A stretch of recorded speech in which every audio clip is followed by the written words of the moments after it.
So here's somebody. I don't know if it's somebody coming here or what.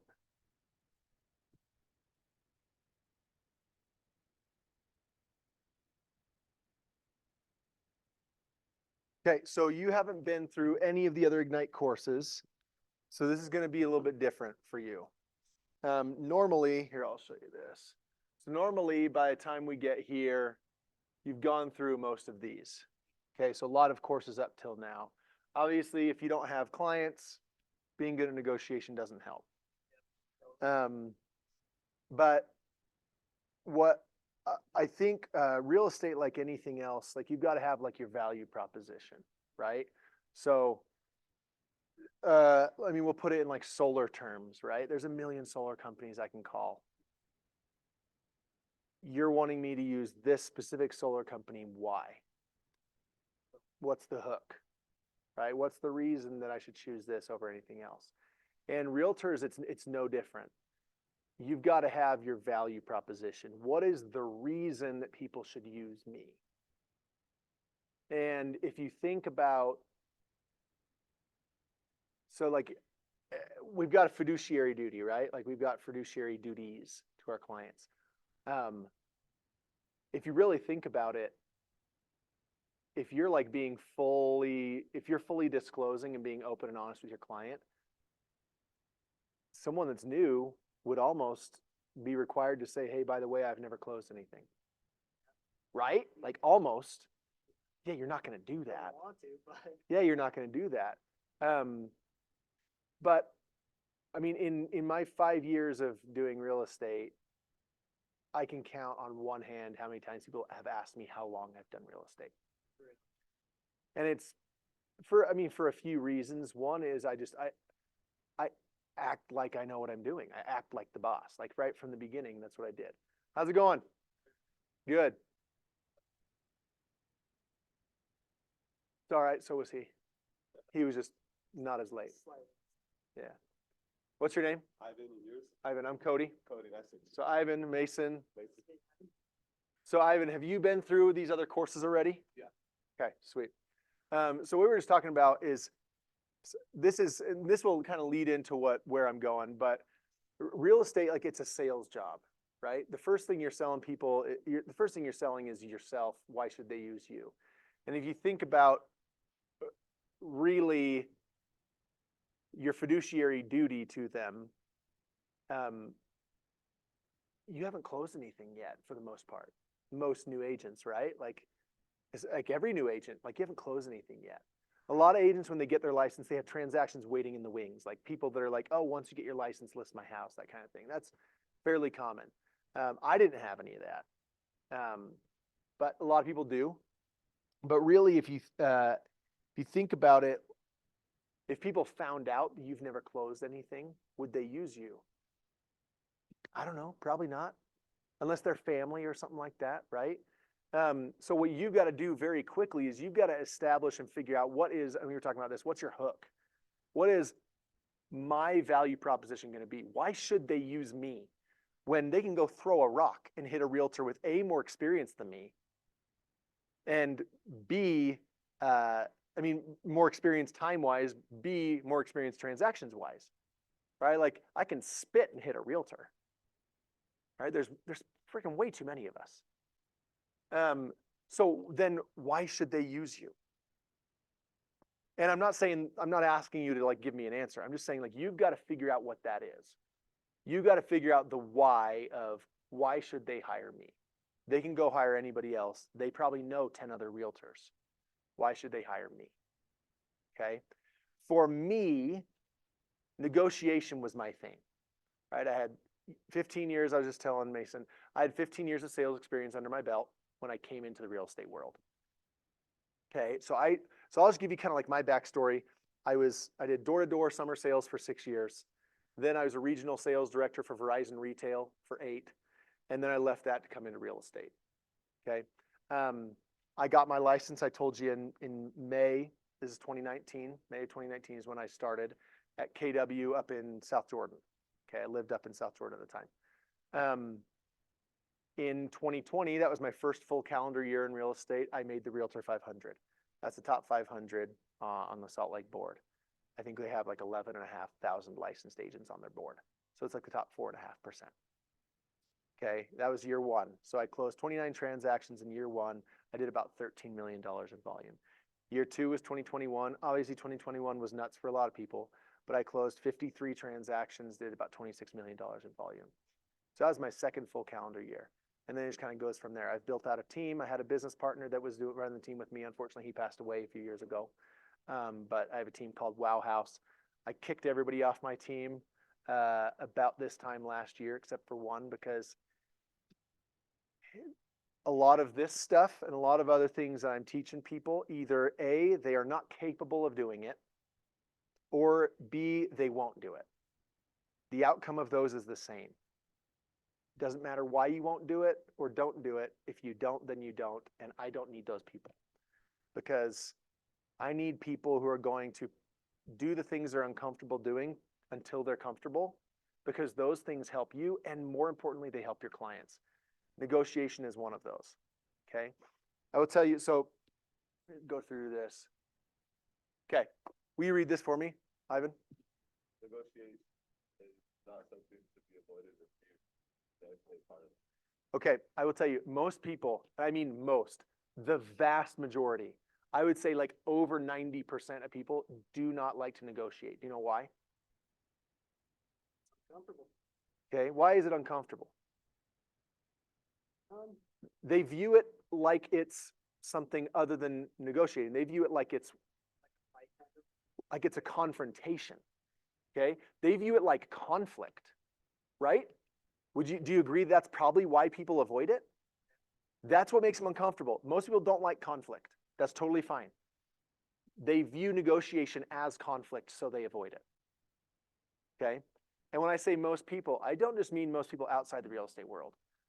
I mean realtors too. Most of them don't negotiate. They don't. Okay? They will say that they do. They think that they are, but they're not. Right? So for example, have you closed any transactions yet? Okay. Do you have any buyers, sellers, or anybody yet? Okay, but they're looking to buy a home. You show them homes. Okay.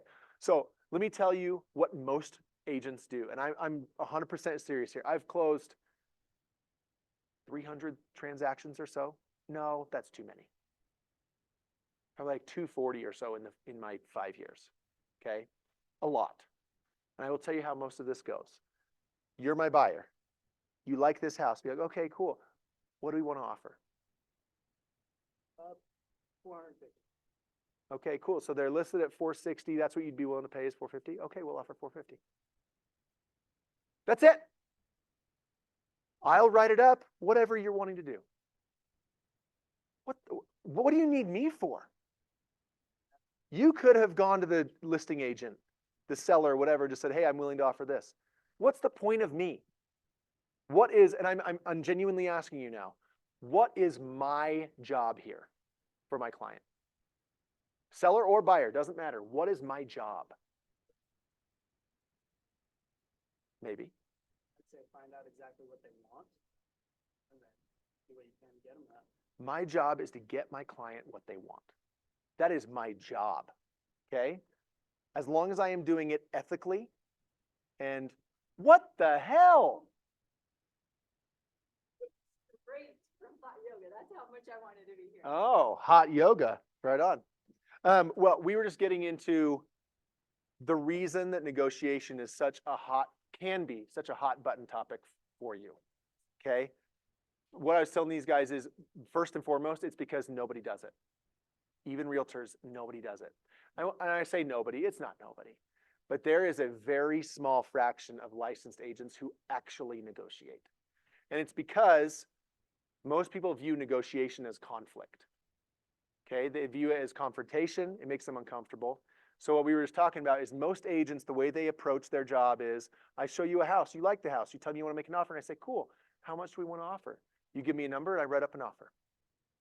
What am I doing? You could have done that without me, right? So what is my purpose? And I was just asking these guys, what is my job? My job is to get my client what they want. But also, It's to advise and guide them in things that maybe they aren't aware of, maybe they don't know enough about, right?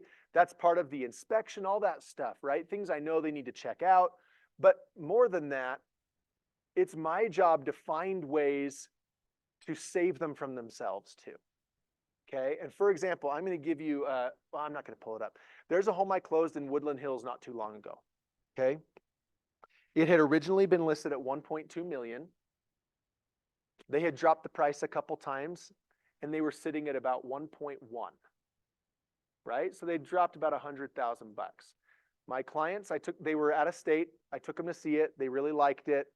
My client wanted to save some money. So he wanted to offer $1.05 million, so about 50 grand below list. And he's like, do you think that's too low? I was like, I'm not sure yet. Let me do some homework. Okay. My job is to save my clients from themselves, to save them money, whatever. Oh, and by the way, I tell all my clients when I meet them, hey, I'm cheap. I don't like to spend my money. When you're my client, your money is my money. I don't want to spend it. Seller, buyer, doesn't matter. I'm going to spend as little of your money as I have to get you the thing you want. Okay? And I believe that very strongly. I'm going to spend as little of their money as I have to. Okay? Anyway, so luckily I had another showing the next day up in that area. So I went and showed that home, and then I went over near this home and started knocking some doors around this listing that we liked. Found out that these guys had already bought their new home. They've been out of this one for 4 months. That's 2 mortgages they've been paying for 4 months now. Their new home was like $3 million bucks. So they've got a big mortgage on that one. Their money's still sitting in this one, paying a mortgage on this one.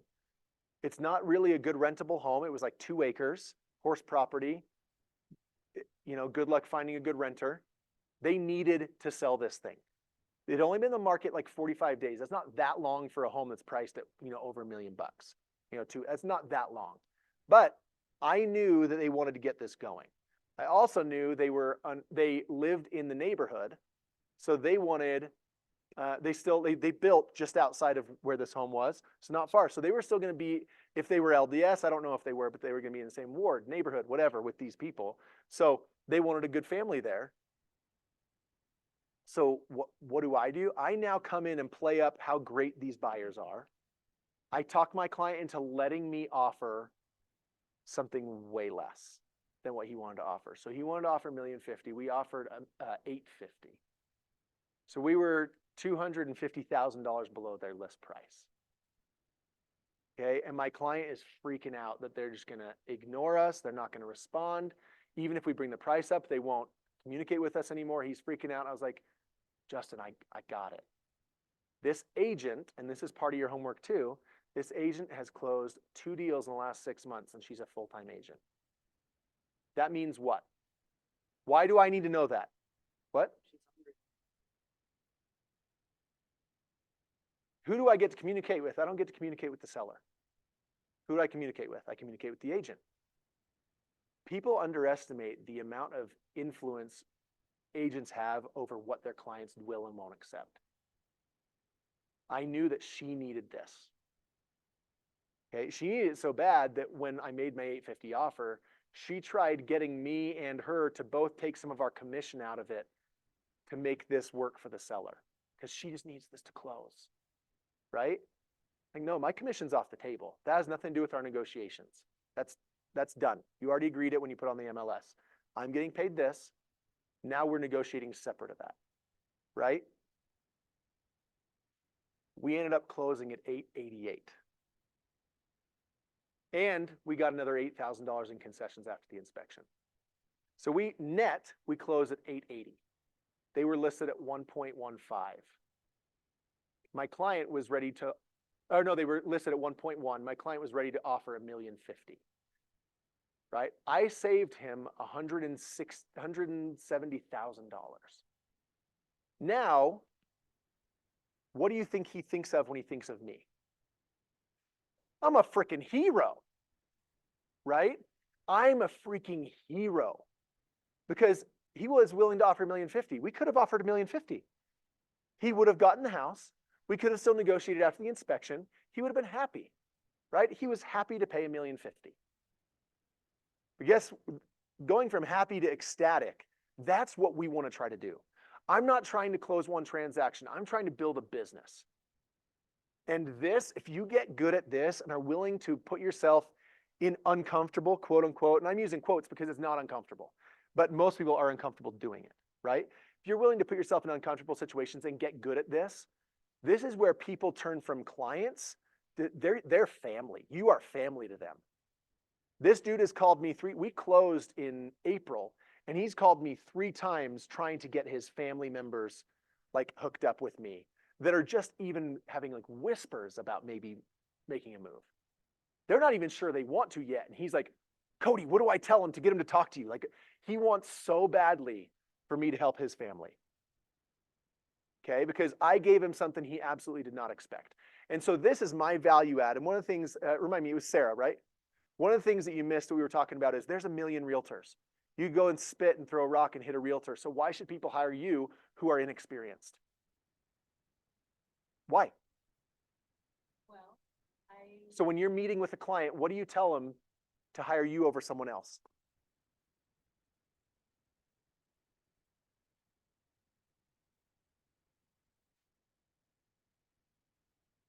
already out because we're working hard and we're trying to get that in. So I tell that, like, you're my only right now, and I'm gonna work so hard. And I've got a track record of working hard. I have a track record. Someone who's got my people. So anybody who knows that about me, and if it's someone in my SOI, they're gonna already know that. I won't need to sell them. But if it's someone outside of that, I think one of my limiting beliefs when I was like, because I think I've been here now 3 months. But like the first month or two, I kind of had this insecurity of that same question, like, why would somebody hire me over you? The rock star of all the negotiations. And I just thought, I'm in a position where I only have one person to focus on right now. Mm-hmm. And if the market is kind of not the best, so I can put all my time and energy to this, learning and grinding and just building and building. And eventually it's going to look like it happened overnight. But right now, I only have one client or 2 clients or whatever. Right. And it's,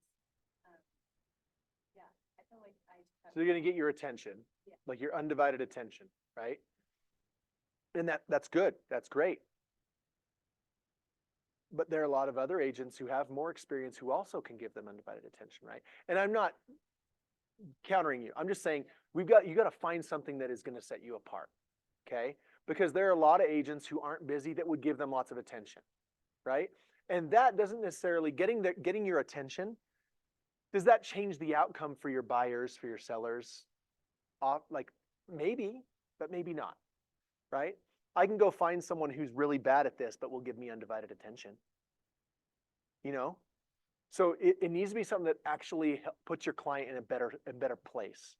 Because I've had people say, well, no one's going to care more. How do you know that? Do you know that?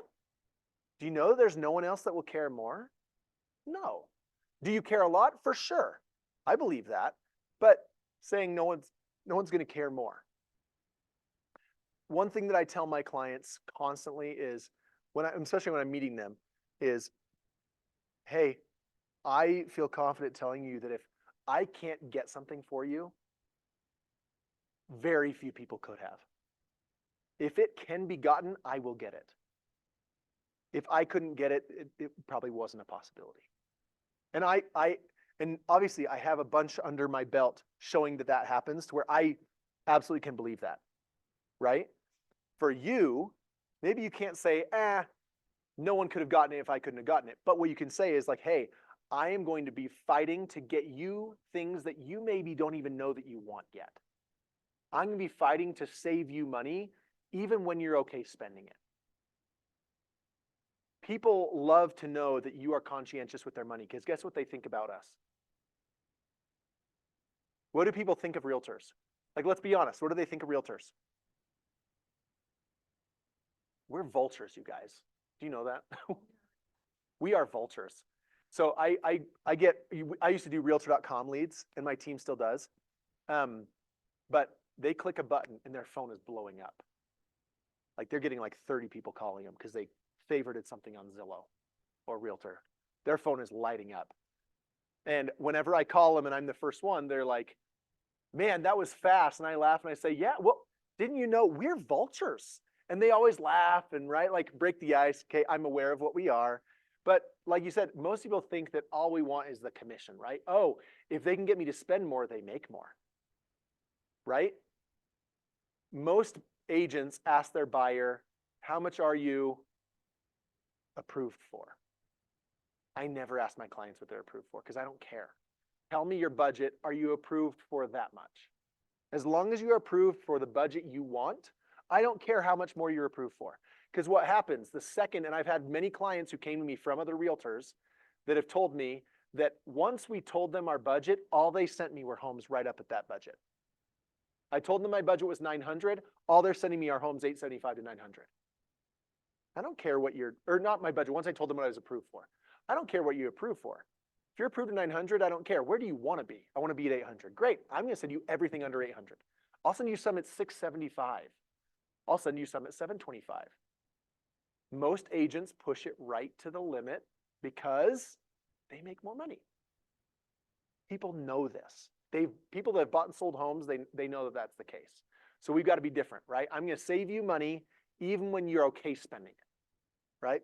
And that's part of this, okay? So let's talk about this. What is negotiation? I'm going to tell you guys something that KW doesn't like me saying. You guys, have you learned this? Have you seen this before already? Okay.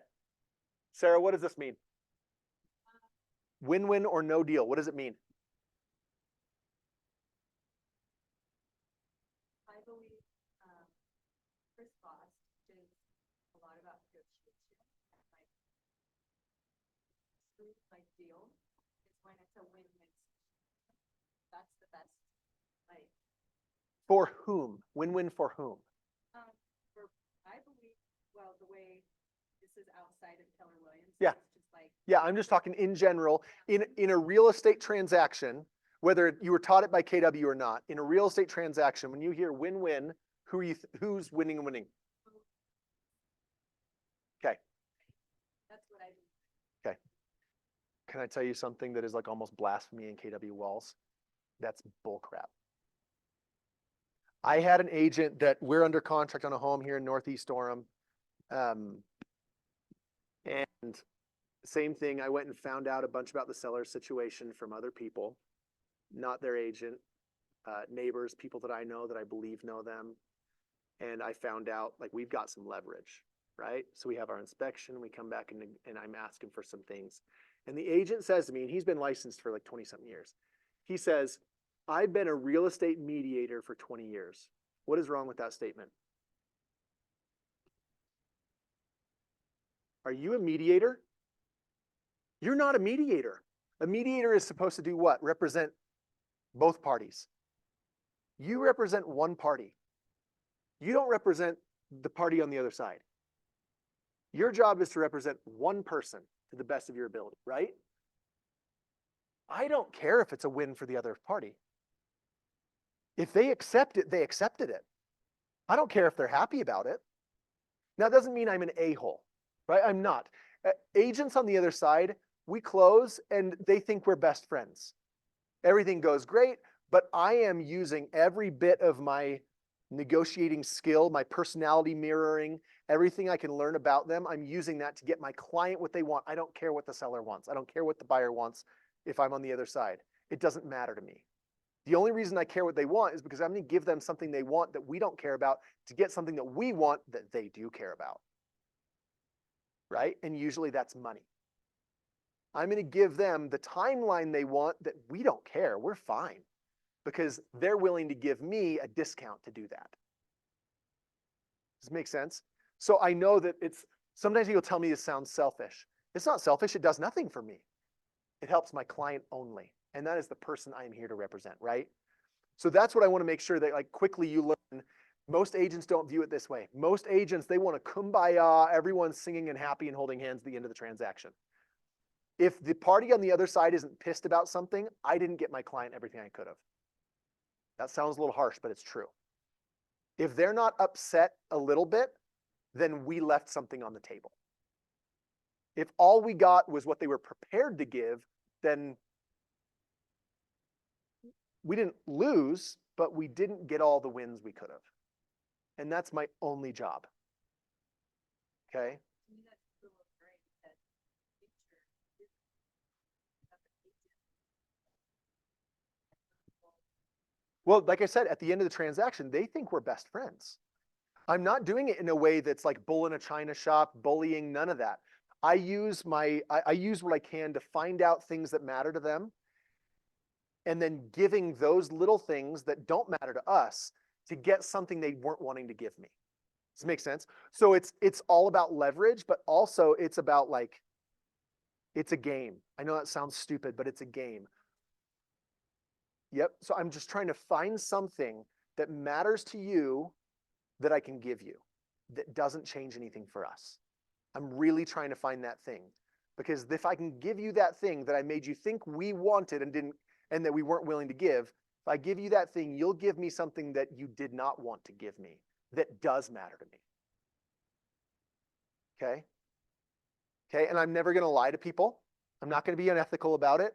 You can do all of this being 100% honest, but I'm not going to give out full bits of information to an agent on the other side. I'll give them pieces that gets me into a better spot.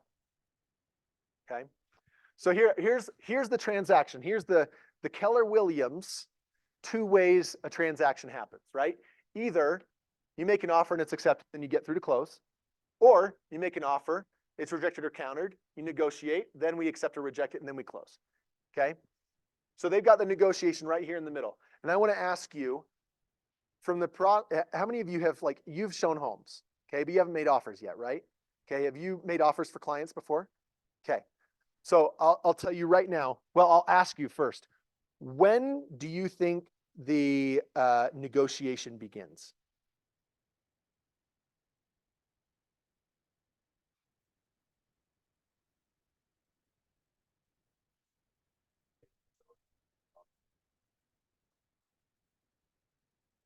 Perfect.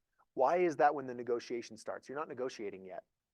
Because once you send an offer, they kind of negotiate based off that offer. But if you negotiate before, you know what's happening in the background, your offer will be, stronger. It will be, better for your client because you already know what's going on. If you were to describe the personality of most real estate agents, what would you say about most agents? Just very blanket. Most people that want to be a realtor are probably what? Outgoing, which usually means talkative, right? They like to talk. Realtors like to talk. They like to hear themselves talk. Okay?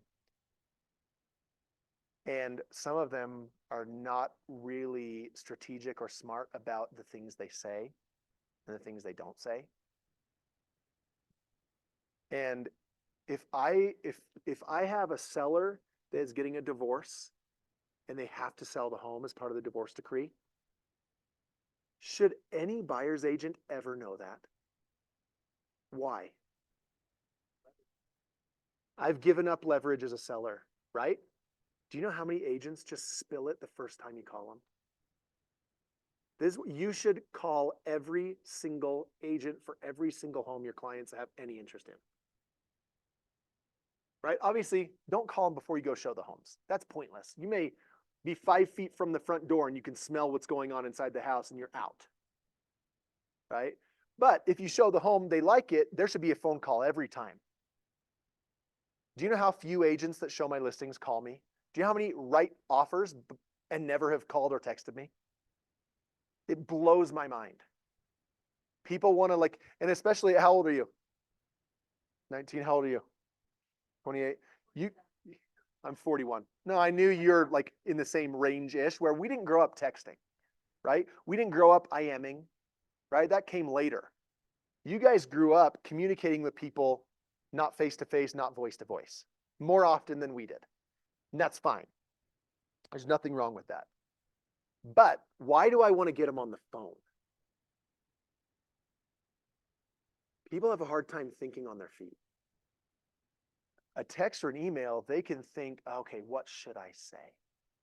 You ask them point blank a question in person or over the phone, they don't have that time. You're catching them with their pants down a little bit.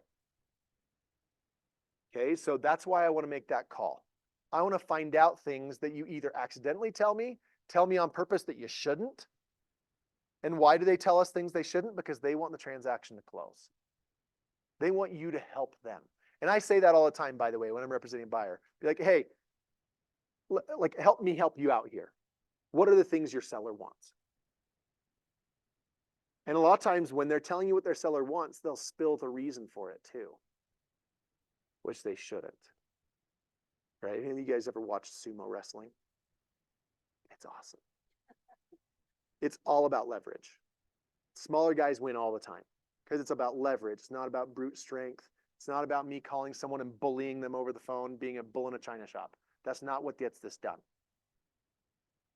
You know, the easiest way to get what you want is like making them think that you're best friends and that you're helping them. Okay? And again, I'm not going to lie to people. I can be a chameleon and be whoever this person on the other phone needs me to be. If they are to the point, the no chit chat, guess what? My personality changes 100% the minute that I figure that out about them. We're going to get down to, because then they will start to like that you aren't calling to just waste their time, chit chat. And I can tell in about the first 10 seconds whether the person on the other end of this phone wants to be wants a buddy, whether they want to, sometimes they just want to complain about the current market. And great, cool, we'll talk about that. I'll let you complain about the current market. I'm doing fine. But yeah, I'll let you complain about the current market. Let's talk. Let's moan to each other. For sure. Do you want me to be the seller or do you want me to be the buyer? The buyer's agent? Okay.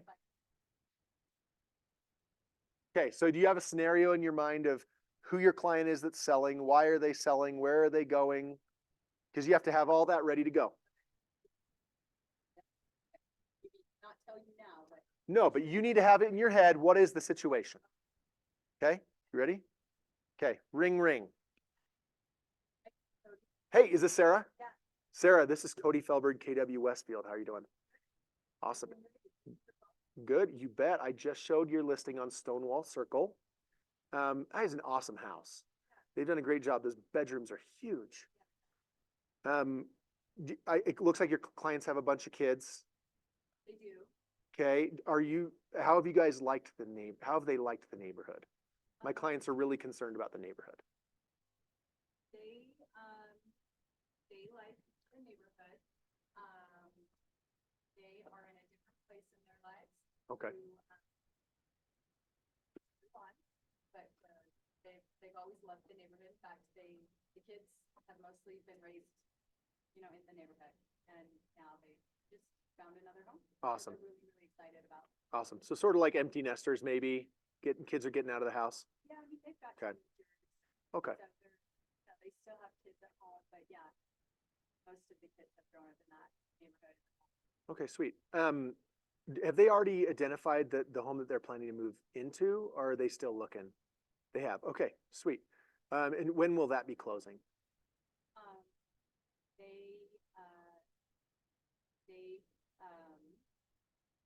This is a tricky question because I have a fiduciary duty and I don't know what that looks like.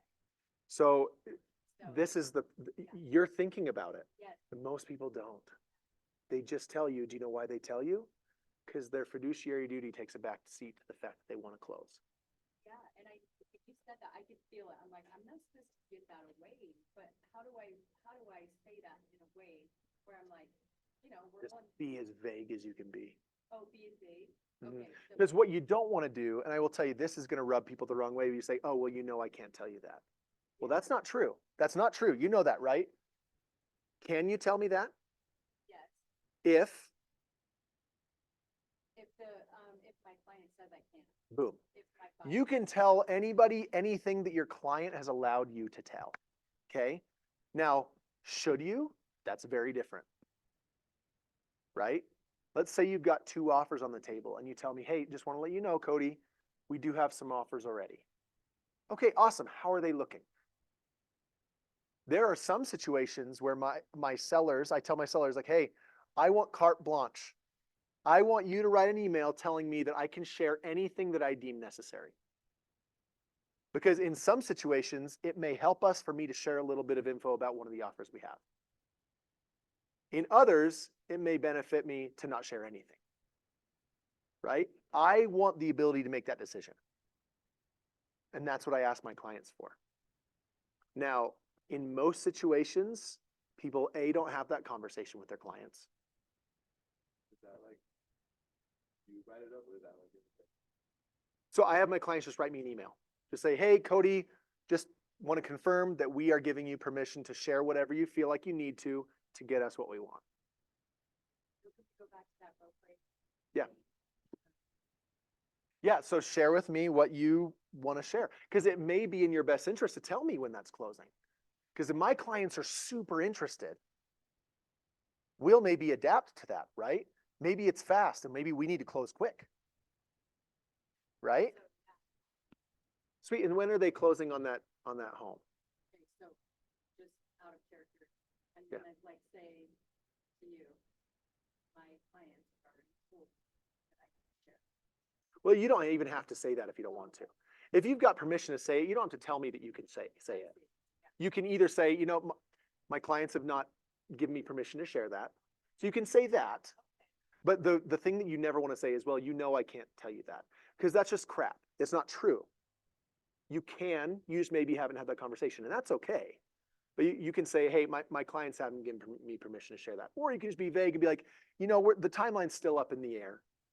Because if you've made an offer that's contingent on closing on your home, then we don't really have a settlement deadline on the new one, right? So the timeline is up in the air. So I'm not lying. I'm just not being specific. Does this make sense? And it's tricky. And I will tell you, my wife hates driving in the car, just the 2 of us. Because when I've almost always got a scenario on my mind that I'm trying to work through. I try to work backwards. Here's the thing I want. How do I have this conversation with this agent that gets me there? All the time. She hates it. She hates it. But the thing that I will tell you that is awesome about it is it's really cool getting my wife involved in how I do what I do and realizing I don't just fall ass backwards into business and being good at what I do. I practice a lot. And here I am, like 5 years later, 240 or so transactions in, still doing that all the time. I used to have a partner, Kevin. I told these guys, he passed away a few years ago, unfortunately. But he was the dude that I would call, be like, hey, Kev, I need to get here. Help me roadmap. How do I get them there? Okay, find the thing that they want that they think that I don't want to give to get what I want, right? It's tricky. Find the thing that they want that they think I don't want to give. The other party. Yep. Yeah. Find the thing that they want that they think I don't want to give, that I can give to get what they don't want to give. It's weird. I know. I understand that. Here's the hard, like you guys, here is the hardest part of real estate negotiation. This is the hardest part. Sellers here, buyers here. This is one of these is you, right? I'm here. I'm trying to negotiate with who? Let's say I'm the buyer's agent. Who am I trying to negotiate with? The seller. But I have to do it through the seller's agent. So every time I've got to get them to be able to do with their clients what I need them to do. It's not easy. I've got to get them to the same place I'm at and wanting to go to their client and get this thing done. Well, buyer wants, but that, you know, if I am doing my fiduciary, what I want is what my buyer wants, right? That's kind of like we're on the same page. hey, here's what we're wanting to do, right? We're good. That's what we're gonna, okay. So for example, this one, my clients wanted like $8,000 in concessions for some repairs. I have tradespeople, my plumber, my electrician, my contractor that know, I call them, I say, hey, I need a Beverly Hills bid. That means as expensive as this could be, don't make crap up, but here is the scenario. This panel needs to be replaced, right? Here's all the info. You can come look at it if you want. I need a bid that says how expensive this could be. Go top of the line, everything. I want a high bid because it could cost this, right? Nobody's lying. Nobody's making anything up. If we went with highest quality everything and you encountered every problem you could, what could this cost? Okay, those are the bids I went out and got. And I put them up at $40,000. My client is happy with anything in the 8,000 range. So I come to the agent and say, hey, this inspection had 62 items called out. My clients know it's not a new home. You know, as I've already told you, they're planning to do some remodeling. I have removed everything that is in an area we were going to remodel and everything that's just sort of expected on an older home, just normal wear and tear stuff. I've got 12 items I'm asking for because those are things that we didn't know, couldn't have known, and our remodel isn't planning to address those. The furnace and air conditioner are 24 years old. Those have to be replaced. The panel has to be replaced. We've got some stonework on the outside. We weren't planning to do an exterior remodel. That's going to have to be repaired because there's water behind the stone. Okay, I've got these bids. They put us at 40. We're asking for 35. He freaks out, right? As if I'm asking for his money, right? Even if it's the seller, is it worth freaking out about? No, just say no if you want to say no, whatever. But the reason they freak out is because they know they have to get this sold. So now they've got to do something. So my client is happy with 8. I ask for 35. We land at 21. Again, as we were talking about before, I'm a hero. My client just got an extra $13,000 they weren't expecting, okay, out of pocket. And we write it up where this isn't even credit towards their closing costs. This is going to be held at title to pay to my contractors as they do the work when we close. Okay. But this is the tricky part, is finding the thing that they want. So these clients, the reason I was able to get that 21 out of them, he said, absolutely not. We can't do 35. My clients may not be willing to do anything. I'm like, okay, well, I've spoken with the lender and they've said that we can close quicker. Would that help? I know it helps. They want to be done. They already live in Hawaii now. The sellers do. They're not here. They want this done fast.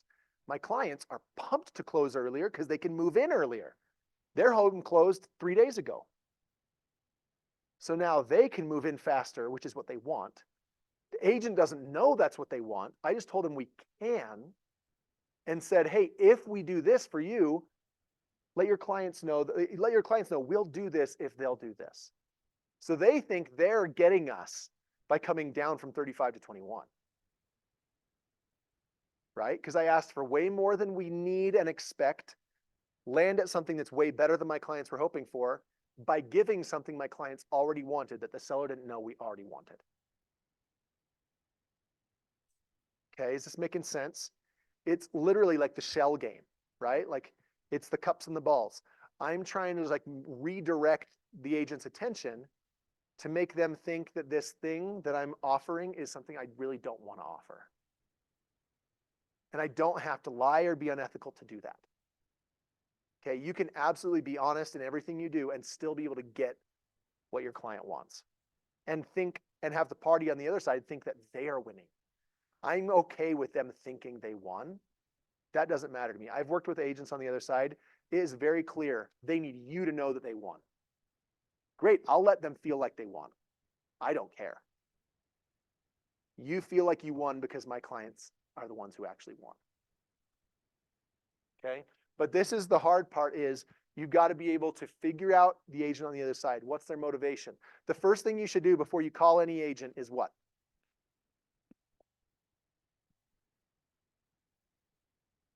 Boom. Go and look them up. No one does this. I promise you no one does it. The reason I know is because I teach, at South Valley, I taught negotiation a few times a year. And every time I bring this up, we'd have experienced agents in the room like, oh, that's a great idea. They're like people who do 30 transactions a year. They never look people up. I want to know who I'm dealing with. Yeah, so you just go to roster search. You just hit search roster agent, find them, and it'll show you how much business they've closed in the last 12 months.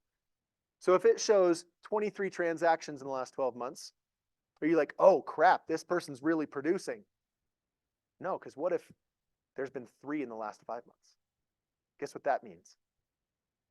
They're feeling the pinch. They're getting hungry. And if that's the case, now I can get them on my side. They will be invested in going to their client and trying to sell their client on what I want because it gets them under contract and gets this closed. They shouldn't, but they will. Saying with the negotiation part, because I remember the process talks about this perfect example of, if you extend your hotel time, your, checkout time, he's like, go to the front desk and say, I'm about to give you the worst, like ask for the worst thing ever. So then he's like, I visually see, because I catch them off guard. He's like, I visually see the girl going like, oh no, what happened to the room? Like, how bad is it? And he's like, I would like an hour longer to stay. And she's like, oh, you. Because he presented it like this big thing, like you're saying, you presented $30,000 that your client wants, and then all of a sudden you won because you got 20,000 or whatever, and that's kind of his strategy too. Is you ask for this big thing that you really don't want. You just want the middle. So I'm gonna here. I drafted as I was teaching a course a little bit ago to some other people, and what I went through was different ways that you can create leverage. Okay. One is terms of the offer, and there's a million things. The thing that you guys need to get through you really need to understand is there's so much more to an offer than the price, right? People are often willing to sacrifice price to get other terms that work for them. Sometimes, especially as newer agents, we think so much about the number, the money, right? And forget about all the other stuff. So let's talk really quick. Let's just bullet point really quick. What are all the terms in an offer that could be points of negotiation? So sales price, earnest money, okay, timelines, right? Due diligence, finance and appraisal, settlement, whatever. What else?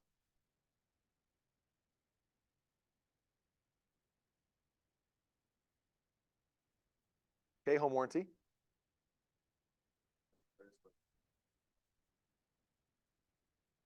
So we've got price, we've got earnest money, we've got timelines, we've got home warranty. What else? Concessions, possession, HOA fees, if there are any.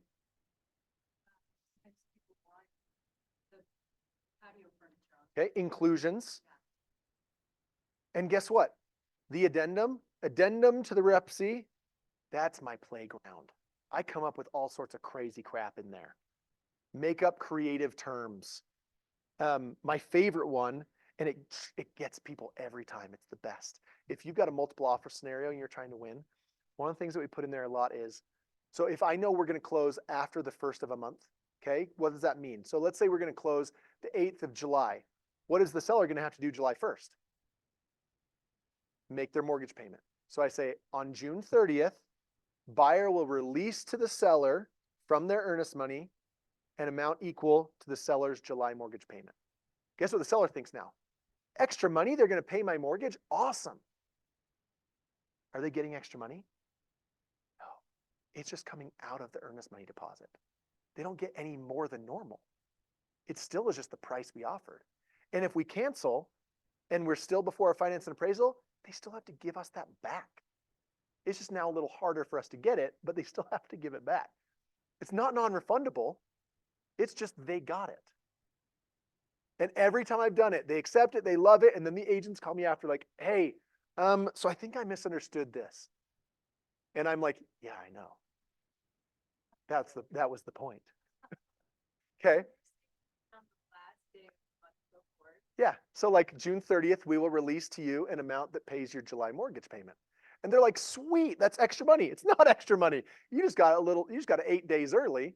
And if we were before our finance and appraisal, we can still cancel and get that money back. And that's kind of the point. Most agents stick to like the main 3 or 4 things that they think are points of negotiation, right? There are so many things you can negotiate in this, right? This one that I've got, we're not closing till late next week.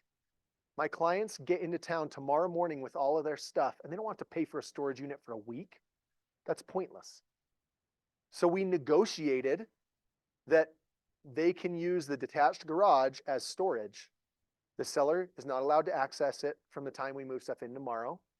My clients don't get the code. I have to be there to open it for them and stay with them until everything's in and they're out, right? Like, so we figured all that out, but that's something that normally doesn't happen. It's not a good idea, honestly, by the way, because now everybody's sort of liable here and there, but my clients needed it, asked for it. I cautioned them on the possibilities. They're aware. So we drafted it and we're good. Okay. But I want you to understand that you can negotiate on anything. I had a client, we were looking at a home in Tooele. There was a Harley in the garage. He thought the listing price was unreasonable, but they did have multiple offers. So as a part of our offer, we asked for the Harley. And it was like 2 years old, probably like $9,500, like Blue Book. And we ended up just increasing our price by $2,000 and my client got the Harley. So like he came out $7,500 ahead. And the reason we did that is because I had found out from the next door neighbor, these guys had already moved. They weren't sure what they were doing with the Harley because the wife hated it and they would move to Georgia and they didn't know how they were going to get it there. So I knew it was already a point of frustration anyway. We'll take it. So there's lots of these kinds of things that you can do. Okay. Did you find that out with your wave? I just talk to the next door neighbor as I'm walking out. So my clients get embarrassed all the time because as I'm walking out of homes, if they like it, if I see a neighbor, anybody, I'm going to go talk to them all the time. Nothing says that I can't. And nothing says that those neighbors can't tell me. They shouldn't. I sort of pretend like the only thing that we're concerned about is like the quality of the neighborhood. Right? So that's kind of like the call that I made to you, right? Like I make it seem like that's my main concern. Like, hey, I've got this great family here. We're looking at this home. Can you tell me a little bit about the neighborhood? What's it like? That starts the conversation. Now I just ask them, oh, how long have you guys been here? Oh, that's so great. What do you do, by the way? Talk to them for a little bit and be like, yeah, awesome. You know, these guys, the home's great. What's making them move? If the neighborhood's awesome, the home seems to be in great condition, or do they need bigger space? Where are they headed? If the agent won't tell me, I'm trying to get it from somewhere else anyway. And maybe I already know this by the time I even call the agent.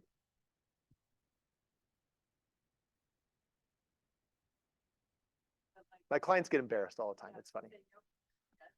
Nope. So my house that I'm in right now, I went and saw it. It was listed by an agent out of St. George, which doesn't happen a lot. And it said that no showings before the open house Saturday. This was a Thursday afternoon. So we moved in August of 2021. So this was a couple months before that. And it said right on there for showings and everything, communicate directly with the seller. That's not common, right? So what do? I call the agent. He's not actually representing this guy. This guy made an offer on a home of his that he had listed in St. George. It's contingent on the sale of his home, which means he has to have it on the MLS. I don't know if you knew that. The contingency you have to have on the MLS within 7 days. So the agent in St. George listed it on the MLS for him, but is not representing him. So I know what? Got to get this thing closed. He's got to get it sold, got to get under contract quick because he's trying to buy a home that's got a time clause on it now in St. George. So I just go up and knock on the door. And the guy's like, oh, well, we're not showing it till Saturday. I'm like, I was just showing a house, because it was true. I was just showing a house in Vineyard already. I'm right here. I live up in South Jordan. Is it okay if I just take a look today? He's like, yeah, that's fine. So he shows it to me. I was like, all right, I want it off the market today. I'll pay your asking price. And he thought he was asking a lot, and he was. But it was 2021, right? I knew that he would get more offers and they would probably be higher than mine. So I'm like, I want it off the market. What can we do to take this off the market now? It's like, well, we've got some renovations we're going to do on our new home, so I don't know when that'll be done. I was like, okay, I'll give you 45 days to stay in the home after we've closed possession-wise. We'll offer your list price. And I was like, and I'll tell you what, I knew he was going to get more offers and higher offers. Like, I'll tell you what, we'll do $35,000 earnest money. Why would I do that? Okay, but also why? It's kind of like that mortgage. Well, they don't get it. It's held at the brokerage. Seller doesn't get it. Did you guys know that if a seller cancels and defaults on a contract, buyer gets their earnest money back and the seller has to match it out of their pocket? So now I've got a $35,000 cushion. If anybody offers him more money, it has to be more than 35 grand more, or else he's just breaking even or losing money. So I'm an agent. He knew that. He didn't know the contract. It's not my fault. It's not my job to explain it to him. He opted to not hire someone. That's on him, right? But similar scenario, I found out the situation. I used that to my advantage. I gave him something that he thought sounded great to him, but it's actually protecting me. Because he came back to me a few days later. It was like, hey, I'm getting offers at 860. We were at 840. He's like, I've got an offer at 860. Are you willing to come up? I'm like, no, we're under contract. You can't adjust the price now. It's like, well, I think I'm going to cancel and accept this one. I'm like, well, you can't cancel. You can default, but then you owe me $35,000. He's like, no, that's not true. I'm like, look, you didn't hire a realtor. That's fine. This is what the contract says that you signed. Go read it. Okay. Anyway, so we talked about this a little bit. We'll go through this really quick. This is what most people stick to when they're negotiating. Price and numbers. That's usually what they stick to, right? Whether it's concessions or like purchase price or something. Most people stick to the price and the money. And that matters, right? That is the thing. But if I've got two offers that are the same money, now I'm going to go and try to get all the other terms that work for me, right? I want to get the timeline that I want. I don't want to give them any, I want delayed possession. If I'm selling, I want 7 days possession to move out or whatever it may be, right? I don't want to give them the washer and dryer and fridge because this other one won't ask for it. So, and that's part of our job as listing agents, try to generate a little bit of competition so I can dictate some of this stuff. If you don't have any leverage, you got to either create some or give in, one or the other, okay? But then here, like there's all those other terms we talked through. There's so many other things that you can come up with. Coming up with other terms that you can either give or get is a great way to get wins for your client, okay? This is the way that you should kind of go through everything in terms of negotiation, right? So be prepared. You've got to know what you're talking about. Okay, so let's say I'm going to make an offer on a home. What are some things I should look at before I make the offer? I'm representing a buyer. They tell me they want to make an offer on this home. Before we even draft the offer, what should I be doing? Okay, call the agent, find out the scenario. What else? Okay, look them up in the MLS. Who am I dealing with, right? What kind of leverage might I have? What else? And by the way, I don't like, other than when I'm showing the home, I generally don't like back out and knock doors, just so you know. That was like a one-off, and I probably wouldn't have done it had I not had another showing in the area already, okay? But when I'm walking out of a showing and I know my clients like the home, I scan and try to find somebody out of their house I can corner, okay? But other than that, what are some things I can do to prepare? How about run comps? Why does that matter?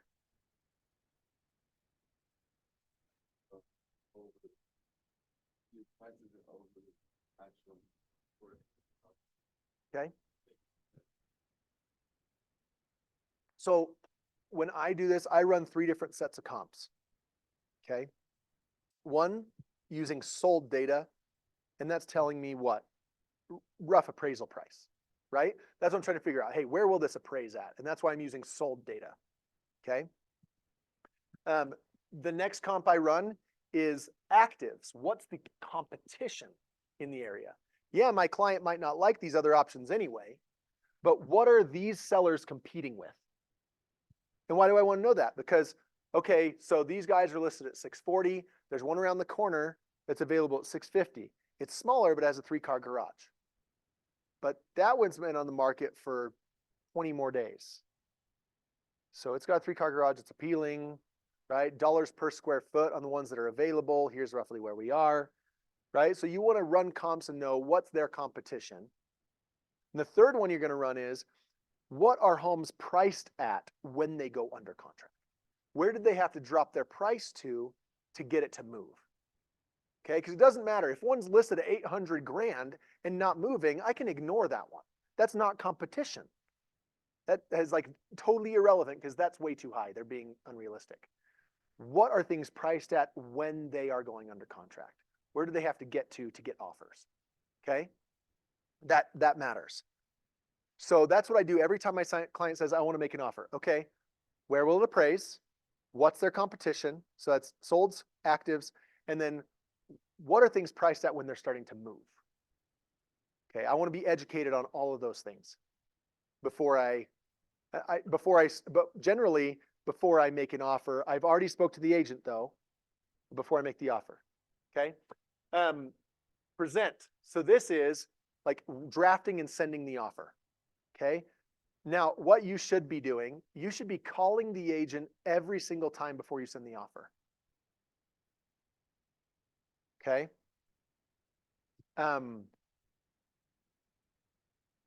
I hate just getting an offer in my inbox when like nobody's spoken. I hate it because there could be something very small that is important to my client that your client didn't care about. And I could have just told you, no, don't put the settlement deadline on the 27th. That's a Friday.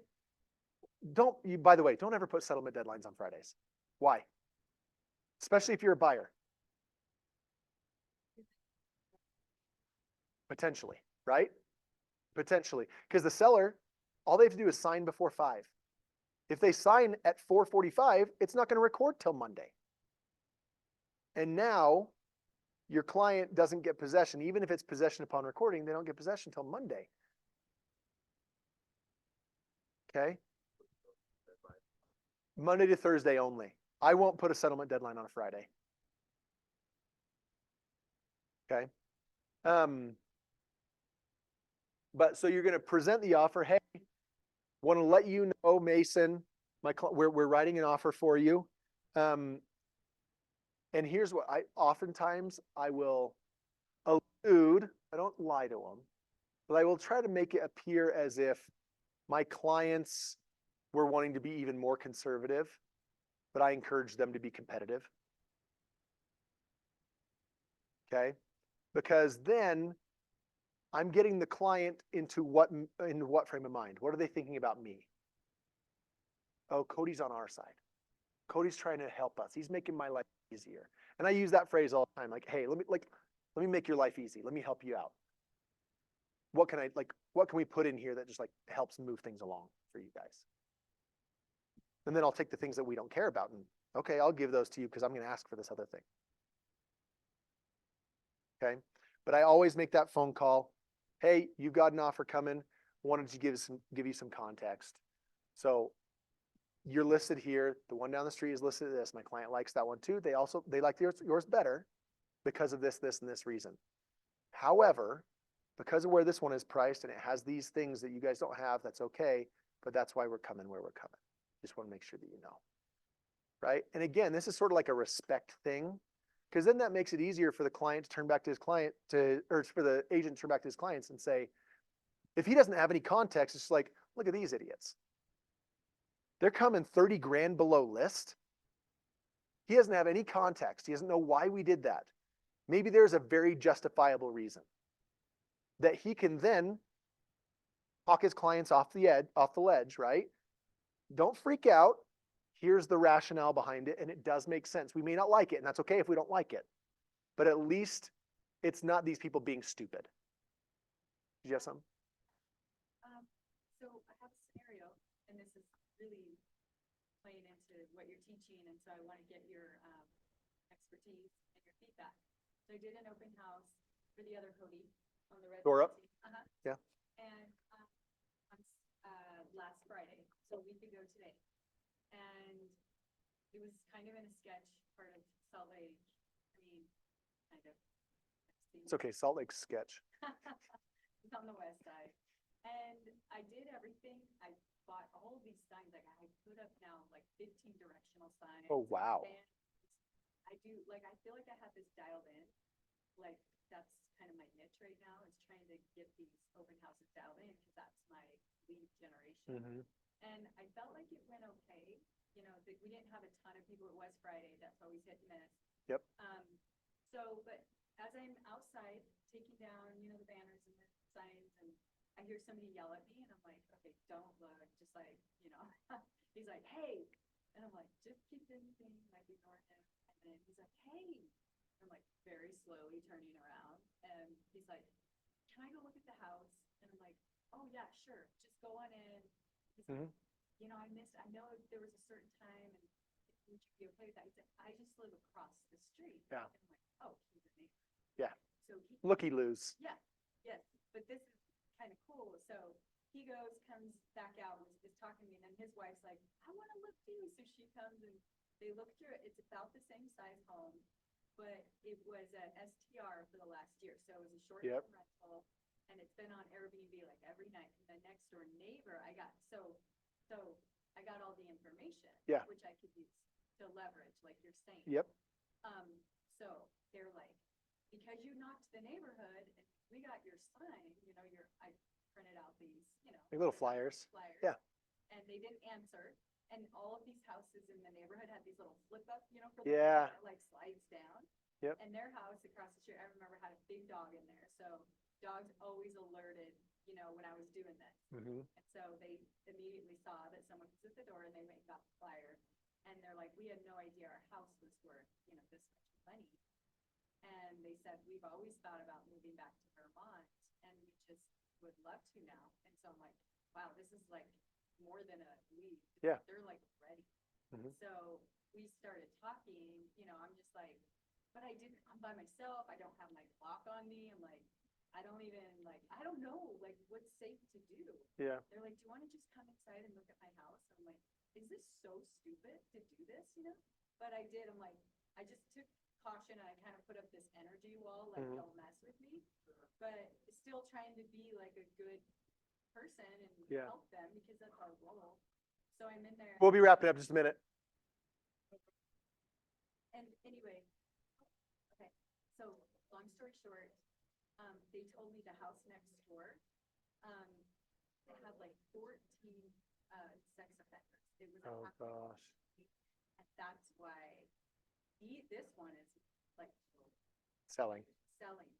And then come to find out there was a sign in front of that home too. So both of these homes next door are selling, and now this person's gonna sell. And I'm like, they all wanted to get out of there because, you know, it was a halfway home, and it's very tight knit. All these kids. Yeah. And so it was kind of a bad situation. But anyway, I know that information. I also know that there was a shooting. I mean, they just kind of gave up all this information at Rose Park down the street. And so I don't know, like, I have this information, but how would I use that to leverage? In terms of representing a seller? Yep, in terms of representing the people across the street. That stuff's gonna be hard because those are all negatives for a seller. So those are things that like you don't have to give up that information to a buyer, and I wouldn't. Honestly, I would keep all of that in because they are welcome to do their own research and find it, right? Yeah, you don't have to disclose that the home next door is halfway house. Yeah. And I wouldn't. Yeah, because I was kind of representing both sides here. When at an open house, I'm like trying to find a buyer, but then all of a sudden these people come to me and they're like, "We want to sell our home." Yeah. Did you find any buyers No. for the house you were doing the open house for? I Okay. got some clues. Yeah. The neighbors are like, "We want to see this house." Yeah.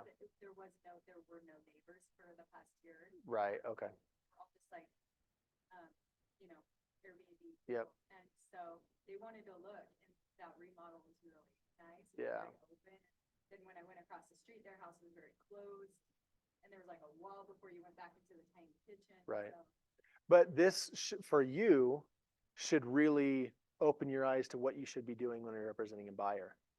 What if you guys made an offer on the house that was next door to a halfway house that had sex offenders in it? yeah, like how could I even feel good about that? Especially if it's like a family with little kids Mhm. or a teenage daughter. This is where like in the buyer due diligence checklist, right? You have them sign.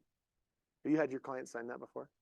Yeah, have you? No, I haven't got that. Okay. So when you have them sign the buyer broker agreement, when you have them sign the wire fraud alert disclosure and the buyer due diligence checklist, it lists there that they should run a search for sex offenders. Everybody should. So, I mean, again, these are things that, and you bring that up with them, be like, hey, as part of our due diligence, here's some things that we'll want to look at. That's part of what I would do. But this can educate you for future reference for your own clients. I need to make sure I'm checking that kind of stuff. Because what if your buyer made an offer and bought this house, they have little kids, and now you've got them next door. Now, granted, they should have looked too, but now they're next door to like 14 sex offenders. Are you kidding me? It's like it's safe. Mhm. They're not like on the record. Why would you? Have to have And it's hard because like I've got a brother who was in prison for 6 years and he's on the registry. Like, and I had never thought about until then, like, okay, well, where are they supposed to live then? They got to be somewhere. Where do they go? And I don't know the answer. It sucks. But I wouldn't live next door to them. So maybe just stick them in a retirement community. I don't know. 55 plus. Yeah. There, when I raised my kids, my parents worked by the temple. There was a halfway home right there too, but it was on a ranch on some farm. Right. And I was like 2 blocks away from it. And even then, I'm like, you're never allowed to go over there. Right. Exactly. Yeah. I had little 5 little kids, and I was so scared of that. Yeah. Drove me nuts. And Yeah, it'd be it's hard. Still there to this day. It'd be hard. But again, these are the things you need to look out for your clients when they aren't aware that they should look out. Okay. Okay. And it says move both parties closer until you have full agreement. I'm not trying to move us closer. I'm trying to get closer to what I want. Right. Like I don't care if they're happy with the outcome or willing to, and I don't even care if they're happy. If they are willing to accept the outcome, that's all that matters to me. They are welcome to say no. They can counter whatever they want. That's between them and their agent. I'm trying to get them to accept what I want. Okay. So just recap. This is our last slide. We're going to wrap up. And I'm sorry this took longer than planned. But to be fair, none of you were on time. So this is the number one most important part is you have to go every call. You should never make a call or send a text to an agent where you don't have a clear goal and purpose for this. Okay. So for example, if you find out that the appraisal is not going to be back before the finance and appraisal deadline. Okay, you hear this from the lender. Hey, the finance and appraisal deadline is Thursday. The appraiser's not going out till Wednesday. You're like, oh crap, we might not have this back. Do you know most agents call at that point, that moment right there and say, hey, we've got a problem. The appraiser's not going to be back. Okay. What are you calling me for? This has nothing to do with me. Why didn't you order the appraisal earlier? You don't have to have the appraisal back before the finance and appraisal deadline. That's just a deadline where you need to feel good about the financing. If you're not going to have it back at that point, that's you, that's not me. So what are we going to do here? Right? Don't just call the minute you find a problem and say, hey, here's this problem. Okay. What are you asking for? And I get those calls all the time. They tell me this thing's going on. Okay, well, what are you asking for then? Well, we might have to do this. So I had that call. Well, we need to push the finance and appraisal. No, we don't. Do you feel good about the comps? Yeah. I feel good about the comps. I'm not worried about appraisal. We haven't agreed to an appraisal gap. So we'll probably have to figure something out because the purchase can't continue if the appraisal is low. We'll have to figure something out. But it doesn't mean we have to change the finance and appraisal deadline. We could, but what are you going to give us to do that? What are we getting to give you what you want, right? So you got to go into that knowing the goal. Don't call or text or email an agent unless you have a purpose that you have very clearly in your mind. Here's what I'm trying to get out of this. Here's the reason for this. Okay? This is really important too. Understand your client. You need to understand what motivates them, what they are wanting out of this. So I've got clients that are so conflict averse, it's frustrating. They almost won't let me negotiate for them because it makes them uncomfortable to know that I am negotiating on their behalf. They don't know the seller.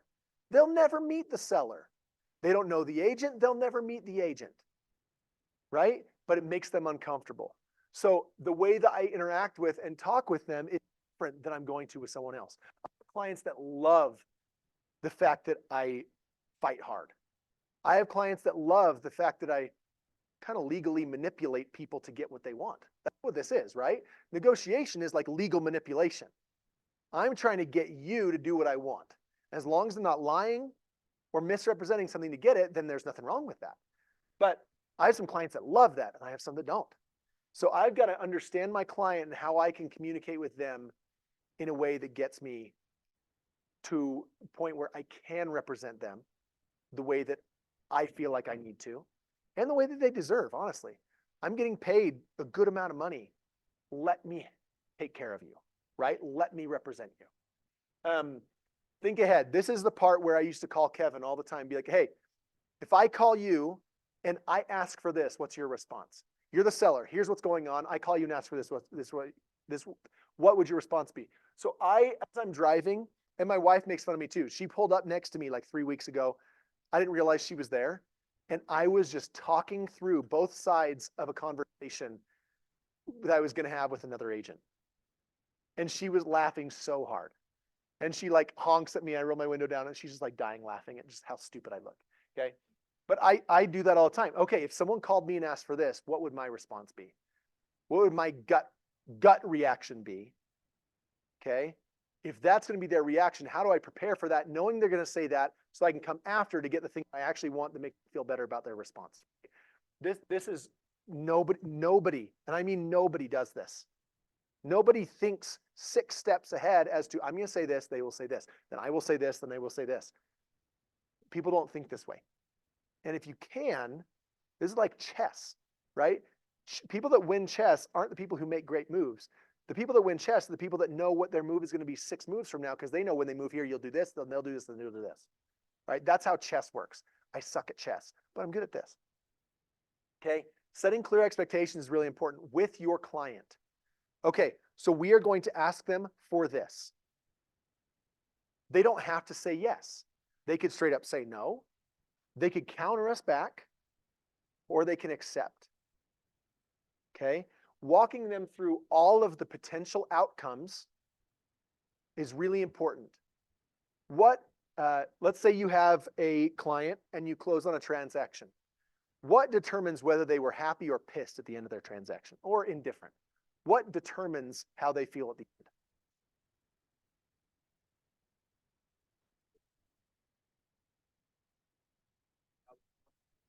end? Okay? But what determines what they want? Okay? I mean, everyone wants more money, right? They all want more money or to spend less money. Okay? What's the barometer of whether it's more or less? More or less than what? You know what I mean? So for example, I have a client that we're getting ready to list his house. It's down in Mapleton, 2.5 acres. We'll probably list like 1.75. Okay. He's had agents. I was the 5th agent that he interviewed. And I was the first one that he's hiring because I am the only one that did not blow smoke up his skirt about what his home was and his worth. That doesn't help me to do that. Why? Yeah, I may get listing. And yeah, it may still sell for the amount that I already know it will sell for or should sell for. But if I tell them it's worth $2 million and list at $2 million, then we sell at 1.75, how does he feel? I got less. So what changes? The outcome's the same. If I list at 175, I told him that's what it's worth, that's what it should be listed at. And if we sell at 175, is he still pissed? The money is the same. What changes how he feels?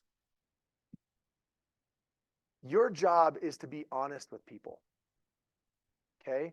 People appreciate it. I am okay losing business because I won't lie to people about what the situation is and what will happen. I'm okay with losing some business that way because I get way more business from being that way than I lose. Okay? And I don't just come like uneducated on it.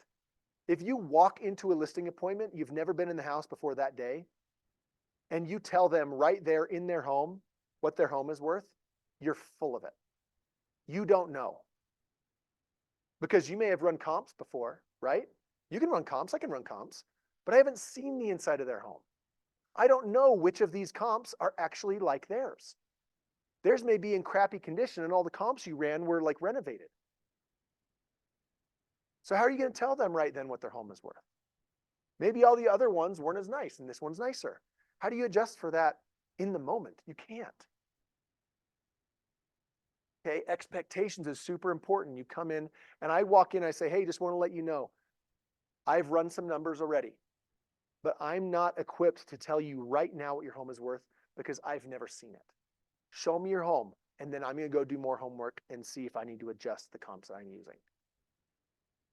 I'll get back to you. And I tell people, if anybody has told you before they've set foot in your home or when they come into your home what your home is worth or what you could sell it for, they're telling you what they think you want to hear. Because they don't care. All they care is that they get the business, right? And they think, oh, your home is so beautiful. It's lovely. This guy, he took me around and his home's not lovely.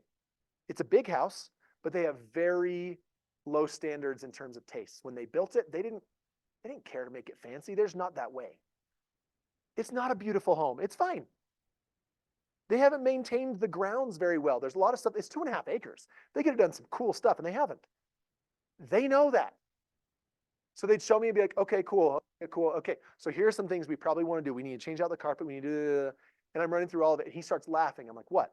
And he goes, you're the first one that's not walking around telling me, oh, your home's so beautiful. He's like, I know my home's not beautiful. It's fine. We built it. We could have spent more on the crown molding. We could have spent more on the floors. We could have done this, done that. He's like, we don't care about that stuff. And I'm very aware what we opted out of. I'm good with it.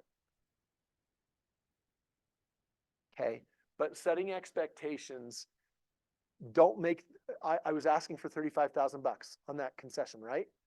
I'm not going to tell my clients we're going to get 35,000 bucks. Say, hey, you're wanting and happy with 8. I'm going to work to get you every penny over that I can. To do that, I'm going to start at 35. We've got what's at 40. I'm going to ask for 35. They think we're being a little reasonable and we're willing to move. We are willing to move, but I'm still going to work to get you more.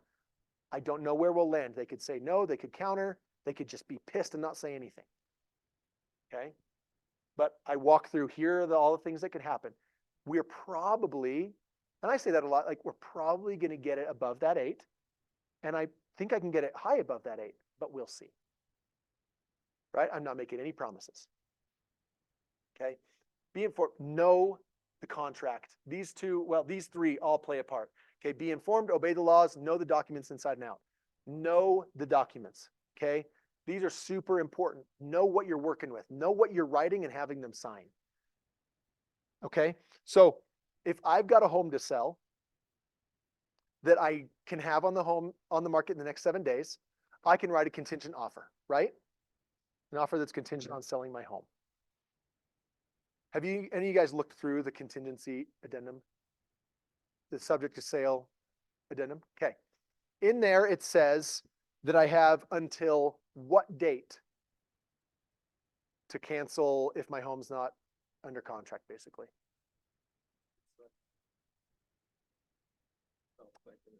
It's the finance and appraisal deadline. It says in there that I've got until the finance and appraisal deadline. Okay, what does that mean? What happens at the finance and appraisal deadline? Either my earnest money becomes non-refundable and I move forward, or I have to cancel. Or I can extend the deadline. That's another option. Not just 2, right? I can extend the deadline. We can always write an addendum and send a deadline. Whenever I'm making an offer and I don't have the home that we're selling under contract, and the subject to sale contingency says that I have until the financing appraisal deadline, right? On the rep sheet, I don't put a finance and appraisal deadline. I put within 24 hours after finance and appraisal deadline on the sale of buyer's previous property. Because what does that do? I'm not under contract yet. I've just given myself an open-ended finance and appraisal, and the seller cannot cancel. And now I've locked their property up under contract until we make things move. And they can't cancel. So again, know the contract. Know what you can do. And then same on the settlement deadline. I won't put a settlement deadline. I put within 24 hours after settlement deadline on accepted contract for buyer's previous property. I don't put a date. I put, we'll close within 24 hours after my home closes. Finance and appraisal deadline will be 24 hours after the finance and appraisal deadline on my house. But I don't have one. So I just gave myself a blank check, like an open-ended deadline. Okay? But know the documents, know how to use them to your advantage. You know, make sure that you're not doing anything shady. Okay, because that's not shady. It's there in the contract. They counter and put a date in there. Of course. You know, we can say no to that as well. But these things are just super important that you are the expert. You know what you're doing. Okay, a lot of experienced agents still don't really know the documents the way they should. Okay, during COVID, during the 2020 and 2021 craze, I had a lot of clients that we got them really well taken care of because a lot of sellers were asking for non-refundable earnest money, right? If you're using an FHA loan, do you know what the FHA and VA addendum says? Have you looked through that at all? So if you're using a FHA or VA loan, you have to use the FHA VA loan addendum, okay? And in there it says that if the appraisal is below the purchase price, none of the buyer's earnest money can be non-refundable, none. So if in the Rep C and Addendum 1, whatever I've done, I make my earnest money non-refundable. But then Addendum 2 is the FHA loan addendum and says if the appraisal is low, this money is not non-refundable. Then the appraisal comes in low, say, hey, we need you to change the purchase price. No, well, you made your earnest money non-refundable. Well, the appraisal's low, so it's actually not non-refundable.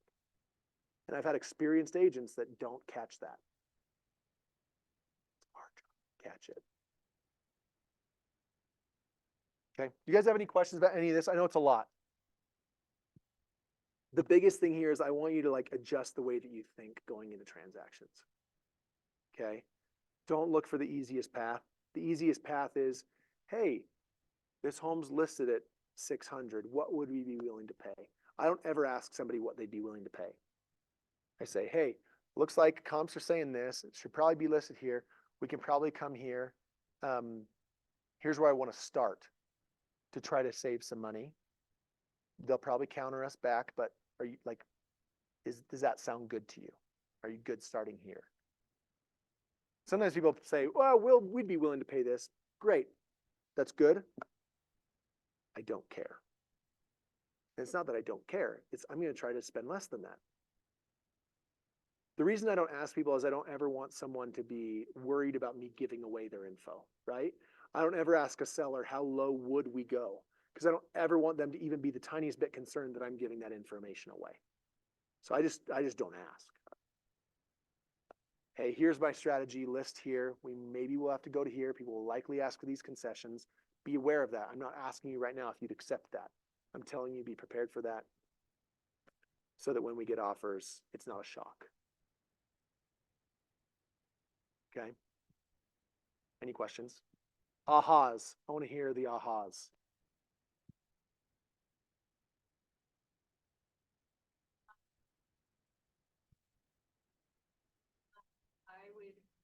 I would have to say my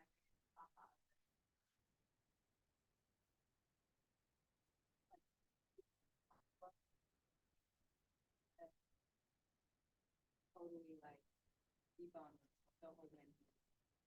And it really, if it goes, we do have a fiduciary duty. So do attorneys. We're very similar to attorneys in Yep. that aspect. where it's not about a win. It really is about just our clients. They're all about you. They're fighting for you. Yep. And that's our job. And They're fighting for you even when you don't know what you should be asking for and trying to get, right?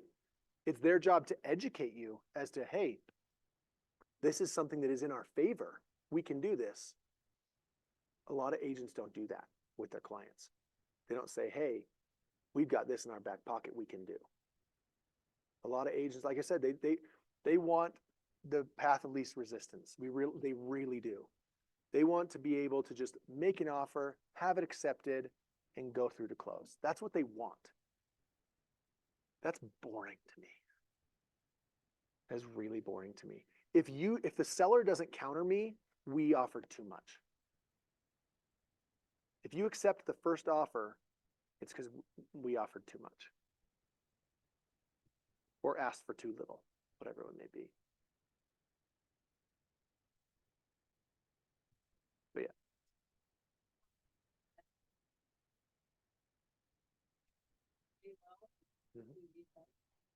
Yeah. And it's all relative.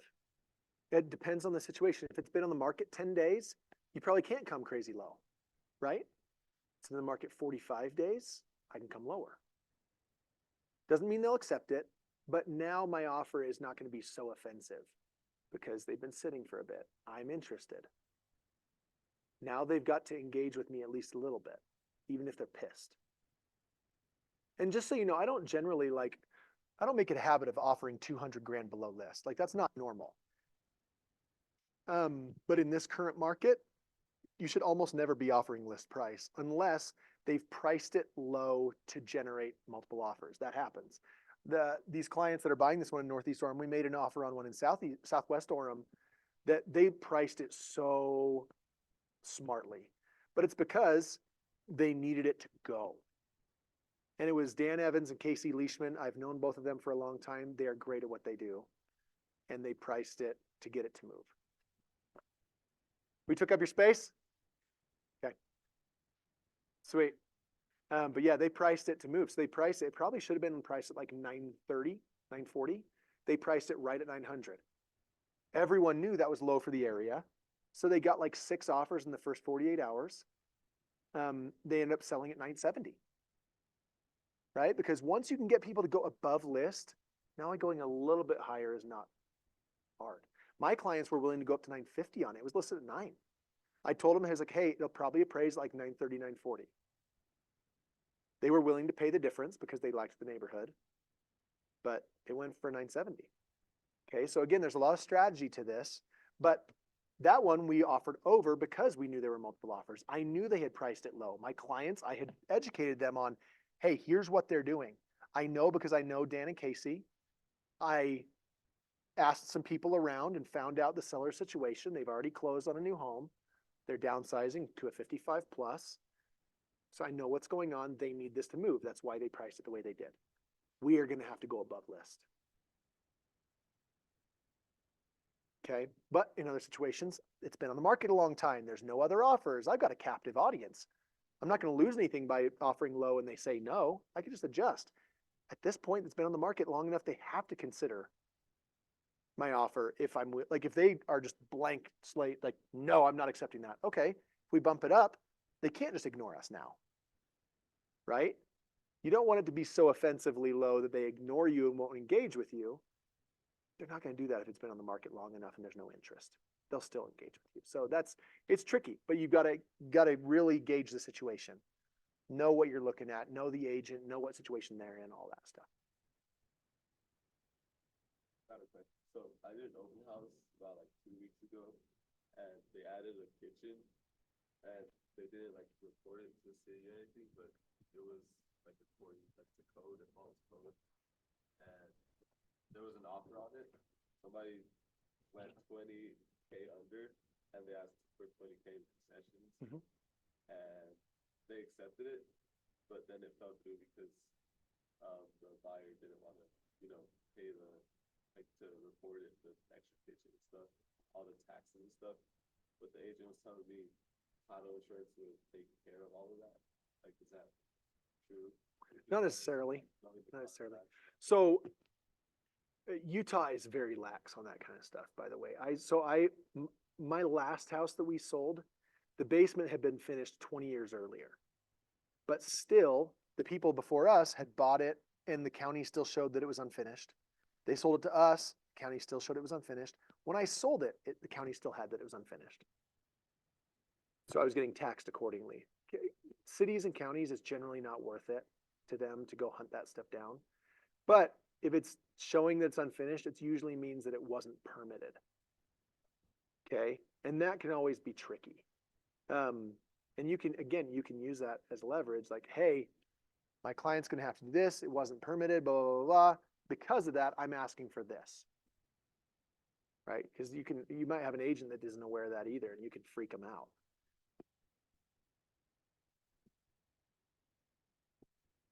Okay. Guys, good luck. Above all else, find your value proposition. Okay. Really know when you're walking into to a consult with somebody, whether it's buyer or seller, doesn't matter. Really know what you are bringing to the table that is different than most. For me, it's this, right? Also, I mean, I know you said that you're my only client, right? Like all of my clients, when they close, they always tell me that they felt like my only client. Because whatever they need, I'm there. And that's like just a decision that I made. Not everybody wants to do that. Not everybody wants this bleeding into their personal life. That's a commitment that I have made. That's how I want to run my business. If I have a client that needs something, they're getting it. But that's worked for me.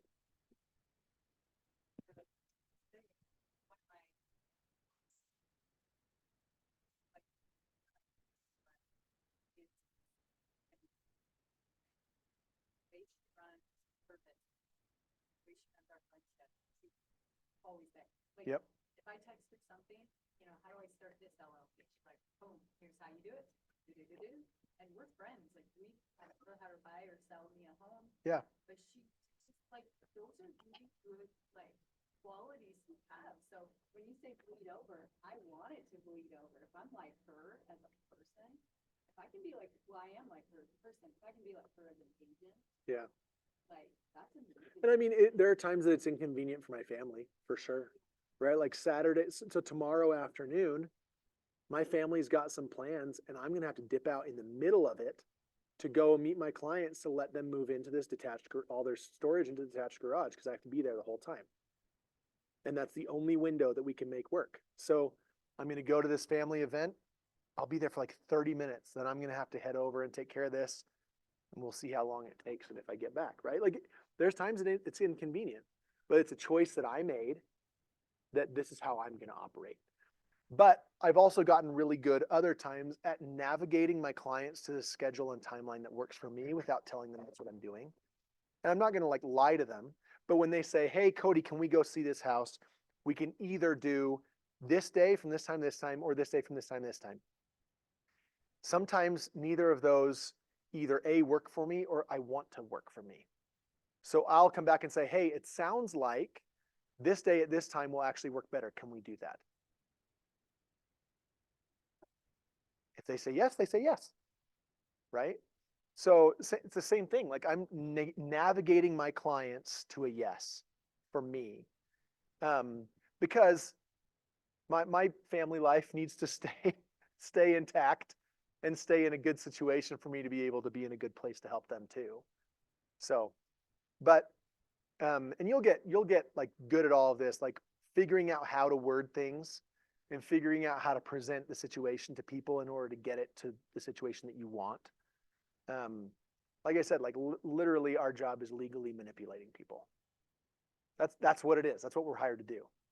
I'm hired to manipulate people to get what my clients want. But also, I manipulate my clients to get schedules that work for me when I can, if it works for them. If they say, I'm sorry, we can't, only these 2 days. Okay, great, now I'll adjust, right? But usually people will give you a time and a day that really isn't the only time in day. They can do it other times. So as long as as long as they say yes, then great, it worked better for me this way. But if they say, I'm sorry, we can only do it then, okay, let me see what I can do. And now I'll go rearrange things to make that work. So I'm absolutely willing to adjust their schedule if that is really the schedule they need. A lot of times they just throw out what they think is ideal. If you're showing homes, by the way, in like Eagle Mountain or Saratoga, or like West Lehigh, and you're taking someone who does not live out there or who has never lived out there, make them move to showings at like 4:30 to 6 o'clock. They need to know what that traffic is like before they make an offer. They absolutely. So I've had clients that like early on, I would show them homes like middle of the day. They'd be like, oh, great, we want to make an offer. And I'd be like, okay, I'm not going to make the offer until you come drive this at 5 o'clock. So, okay, you guys, good luck. I'm pumped for you. This is a fun industry. And there's a lot of crappy agents that you can be better than right off the bat, honestly. And get good at crapping on other agents in a ethical and respectful way. Just use the term most. I do that all the time. I say, hey,